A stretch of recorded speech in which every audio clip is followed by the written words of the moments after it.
বৃন্দাবনের রাধাকুণ্ডে একজন সাধু তার গুরুদেবের কাছ থেকে একটি সেবা পেয়েছিলেন।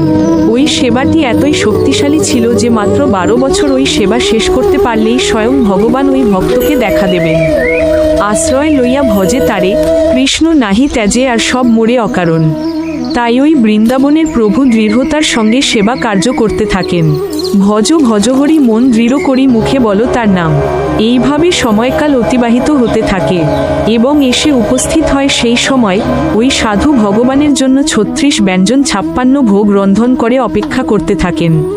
কিন্তু হায় ভগবান, এ কি তোমার লীলা? ভোর থেকে হয় সকাল, সকাল পেরিয়ে দুপুর, হে প্রাণনাথ কোথায় তুমি? দুপুর গড়িয়ে বিকেল, বিকেল গড়িয়ে রাত। ওই সাধু কাঁদতে কাঁদতে বলতে লাগলো, অধম, আমাকে কি ভগবান শ্রীকৃষ্ণ দেখা দেবেন? আমার সেবায় বুঝি কোনো ভুল ছিল?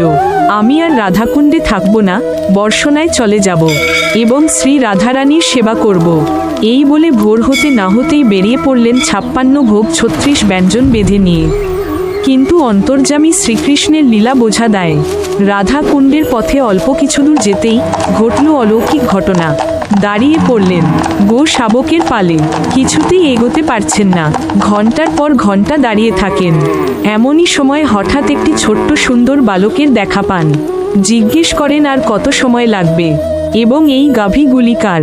ছোট্ট বালকটি বলল, এ নন্দ মহারাজের নবলক্ষ ধেনু। ছোট্ট বালকটি হাসতে হাসতে বলে, সাধু, তোমার কি কোন অসুবিধা হচ্ছে?